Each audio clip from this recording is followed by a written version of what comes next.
Hey guys, I'm Michael. And I'm Cece With We Buy Houses 912 LLC. As you guys may or may not know now, we have a great event that's going on, and it's going to be September the 21st. And this event is going to be a little different than how we've done the other ones. We've got into wholesaling, we got into subject to investing, we've gotten into seller finance and all of those things. Yes. But this time we're going to be showing you operations, systems, and processes, and how we're able to automate different parts of our business and how you can do that as well. But here's the thing that's going to make it very, very different. We're talking about working with your partner, working with your spouse, because a lot of you are in a position where you're working with your spouse right now and it ain't working. So we want to talk about the different challenges that we've been through and how we get through them, and how I still love Cece, but she get on my nerves, right? It works like that sometimes, but how do you get through all the confusion and all of the craziness and still make it work and have a business in harmony? One of the things that I would say was difficult when we first started out was the transition of academia to entrepreneur. I come from a psychology background, major family therapy background, and I was used to getting the good grades, being on the honor roll, being on the dean's list, constantly getting validated because of my grades. And as a result, that, was basically my value. Well, in business, that's very different. You're not always going to get it right. You're going to have a lot of failures. You're going to have a lot of upsets. And you got to just roll with the punches. And in the beginning, that was not easy for me at all. And another thing that was a transition was coming from, a place like South Florida, which is where I'm originally from. And when I met Michael, he was in a different place in his life. He was, rebuilding. He had lost a lot of things, and he was, more so low key with who he was in terms of the music and the preaching and the real estate that he had been accustomed to doing. A lot of those things were kind of on pause at the time that I met him. So when we moved to Brunswick was when I got to see a lot more of who he was.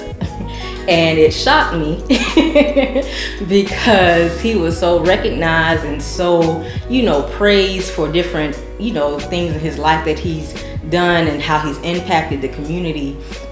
And it took me for a loop because in our circle at the time, when we were back in my hometown, I was kind of the one that was, how would you say? Blessed and highly favored. Yes.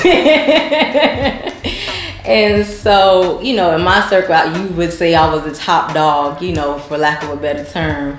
And so when we came here, after having to make the transition of rebuilding in this second phase of our life, he went through his first phase, and then he and I had our own phase of rebuilding.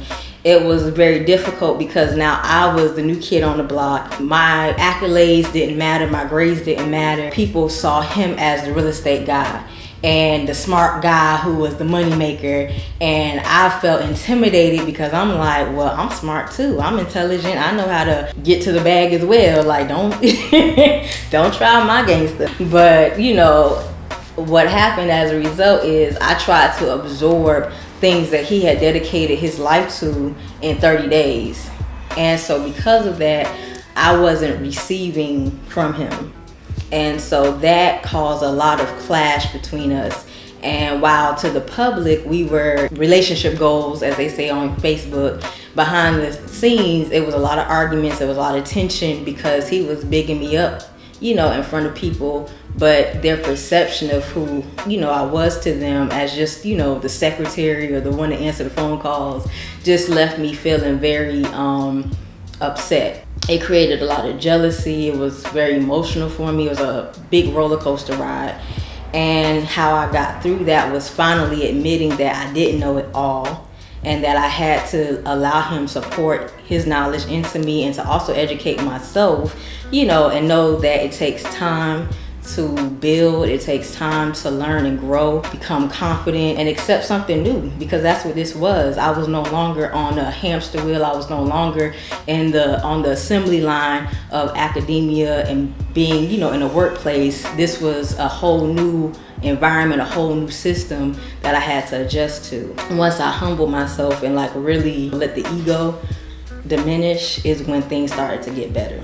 When it comes to building a business, and some people may be at different stages. The husband may have started the business first, or the wife may have started the business first, and then the wife is coming on board with the husband, or the husband is coming on board with the wife. It's very important to understand that you have to accept where you are at that point, and at that point you're not the expert, so you have to be able to receive from whoever has the most experience. Now here's the tricky part. Even though you may be leading in those particular areas at that time, you may not always lead in those areas forever. Not that you're not capable, but it's not what's best for the business, because it may leave you and it may not become your core area of competency. So if you have a spouse, you need to understand what their strengths are, and it's like you're training them to be in that position. Now, here's the thing that I was saying that's kind of tricky. Is as you're training them, and because they don't know as much as you do, it doesn't mean that they don't have anything to offer. So you have to always be open to what it is that they have to offer at the same time. In our business, there can be a great deal of overlap because, we do so much of the business and we're hands-on with everything. But of course, we have areas that we favor. I would say I do 100% of or at least 99%. 99%. I want my 1% credit. At least 99%. I will fill out an envelope of our direct mail campaign. Yes. Making sure that we know, everything that's coming in, monies and deals and things of that nature. We both keep track of that. And so, of course, marketing and sales and negotiation, that's an area that Michael favors. I like it too, but we both have our areas that we lean on more than others. So, it's just a matter of not getting hung up on titles. Something that, he and I would bicker about was he would always call me an administrator. And I would always get mad at him and say, don't call me that. Because I looked at it as being an assistant. And so, I had to just kind of shed a lot of stuff that just doesn't matter, and to just get the job done, because the goal is the goal. And one thing about us is even if we are at odds with each other, we always are focused on the goal, that bottom line. It's what's best for our family and best for the company. So whatever argument happened that morning, when it comes to getting it done, we're going to get it done no matter what. Yep, and I want to go into that a little bit too, because when it comes to you as a couple, you as a team, or whatever the case may be, there are going to be people who are more attracted to one or the other. And what will happen is, if you allow everybody else's opinion to become the opinion of you and your partner, or you and your spouse, then you're gonna have a real problem. Yes. Some people may, favor Cece, and some people favor me, and that's okay. You want to make sure, like when she was saying that, people will call her, or I would call her an administrator or whatnot, and that's because as a business owner, I know what administrator is, and I know how important that is to the business. So I call her. I said that she handles the administration. So for a while, she would get totally upset. It's like I called out her name or something, and she was like, don't call me that, like at that level, So Cece get loud, y'all. Don't let her fool you now. I'm a sweetheart. Oh, sure. So she'd be so upset, and I'm like, what's the issue? And it's when the perception of everybody else starts to become the perception of you, or you start seeing things the way that they see it, and they don't really understand how the business works. Right. They don't understand how important administration is to the business. That is very, very important. Yeah. And so we used to go back and forth about those type of things. And so the reason we're talking about this part of it so much is because we're heavy on mindset. One of the things that, we even started doing in our coaching program is having mindset training calls once a month. because it's super important that people elevate as they, jump into entrepreneurship. We often see the Gary V's and Grant Cardones and, all of the people making money on YouTube, and it looks lavish and it's fun, and, people want that lifestyle. But it takes mental tenacity. It takes a lot of mental endurance to really, run a business and know that you're not going to get guaranteed a check. No matter how hard you work, you may not see that fruit until 6 months down the line, a year. You hope the same day, but the likelihood is just unknown. So it's really about elevating and being able to still receive, from your partner, no matter, or from your mentors, because at the end of the day, if you're not able to do that and you're just looking for a quick check or a quick turnaround, then you're not really building a business. You're really operating a hustle, and we don't believe in a hustle. This is a foundation that we're building. And if you're going to do it the right way, then you have to have all the right pieces in place. Another topic that I really want to get into is credit. Mm-hmm. And I'm not talking about swiping your credit card, but sometimes when it comes to who's in charge and who runs this, who runs that, it's a lot of stuff that comes from the outside. And I honestly look at business like this, but we used to bump heads on it all the time. I can say something about the business, and to me, that's the business winning. Because in my mind, I've separated the business from me and Cece. Mm-hmm. So if a house gets done or whatever, it doesn't matter who put it in the contract. The business just got paid. Mm-hmm. And that's kind of where you really want to focus on things. Mm-hmm. And now it's important to recognize people for their hard work. That's very, very important to do. But for the most part, focus on it as the business winning, and you guys are calling the shots in order for business to get done. So I want to kind of dig a little deeper in that when we talk about, what it means to know all aspects of your business. Sometimes you'll often hear the term, know your role, which is fine, but it's so important to know every area and every functionality just in case something happened to your partner. Yes. Not too long, well, it was long ago now, it's about 2017 you would say, with the signs, the issues with code. About 2017. 18. Okay. January 2018. Okay. Never forget it. So back in January 2018, we were out in these streets working hard, putting out our bandit signs. Every day. Putting out bandit signs is what they're called. So you would see them on every corner. We buy houses 912. Michael was going to get some leads and got hit with a citation. Go ahead, baby. Yeah, you got to put it out. Okay, go ahead. What part did you want? No, go ahead. Okay. Yeah, go ahead. He went to City Hall to get some leads and got hit with a surprise citation regarding these bandit signs that we had been putting out here in the city.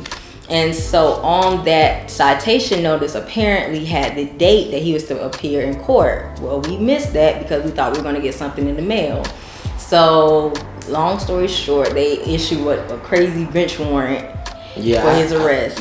I had 14 warrants for my arrest. Actually 17. Oh, my bad. 17 warrants for my arrest. Insane. You would have thought I was Jesse James. O.J. Simpson or something. What? Going around killing everybody or something. And so they showed up, code enforcement and the police showed up to the house. Initially, the police were the ones banging on the door. And so we thought that they had the wrong address. We're like, Michael's the common name. This has to be a mistake. Like, there's no way. Showed my ID and everything. Yeah. Like, oh, look, you got the wrong person. And so they, in fact, were like, no, you're the person we're looking for. And so, so they took him to jail.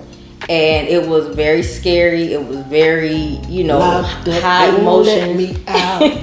High emotions. It was just, you can imagine all the thoughts running in my head.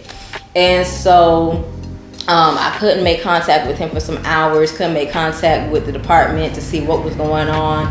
Finally, I got an officer on the line at the end of the day. And she tells me that his bond was like $4,700. And you guys, when I tell you that phrase, your heart skips a beat, like I literally felt my heart like stop for a whole second. And at this time in our business, we're growing, but we don't just have like $5,000 just lying around. And so to add to that, they said they could not use a property bond, so none of our properties could be used, and it was a cash bond, so that whole amount had to be paid. Well, normally you could do 10% in order to bond out, right? But they said for these type of warrants for the arrest, you couldn't. Now keep in mind, I really didn't do nothing. I put the signs out correctly. We went overboard. We put out like 1,500 signs, and 17 of the signs were out incorrectly. And I didn't know. So at this time, MJ is like 2 years old, and he comes to me and he's like, "Where's Daddy at?" And I found myself like, "Oh, baby, he's out on business. He'll be back." But it was just heartbreaking because I didn't want to tell him where he really was, and I just kicked into gear. I went to our book of business and I immediately just started combing through every lead, every, ounce of a potential deal that I could find. I guess it was just instinct, but Michael had left his cell phone with me. And so at the time he was he was the main one talking to our cash buyers. Because he left his cell phone, it allowed me access to people that we could do deals with. So I found a property right there on Wolf Street that I could get under contract, and the next day I was able to get Michael out of jail and get him back home with his family. So knowing every part of the business and how it's supposed to work is so essential, because if I had been handicapped by just answering phones or just not doing that part of it, I wouldn't have known what to do. I wouldn't have known how to make money, and it would have been the scariest moment of my life, because according to one of the paralegals that I spoke to, he could have served every day until that debt had been paid off. And so who knows how long that would have been. She was like, it could go beyond 30 days. It could be more. Not to mention the phone calls, having to put money. It was like $20 I put on his books the first night, and it was already needing to be reloaded. It's like, well, so it's just, long story short, if I hadn't known how to operate this business, it could have extended on beyond just the 48 hours, and it was a scary experience, but thank God I knew how to make money. He told me when he got out, he was like, "I can die a happy man because I know you know how to run this business." Yep. And I tell you this too, as man to man, for the men who are watching, it's sad that a lot of men die and their wives do not know how to run the business or how to do anything. So when you die, everything dies with you. Yes. So you want to make sure that does not happen. Make sure they understand what's going on. They may not be able to do it at the same capacity as you right away because you're out of the picture and they may have to build it up. But make sure your family knows how to operate and how to make money like you do. So check us out, September the 21st, Courtyard Marriott, Brunswick, Georgia, at 11 a.m.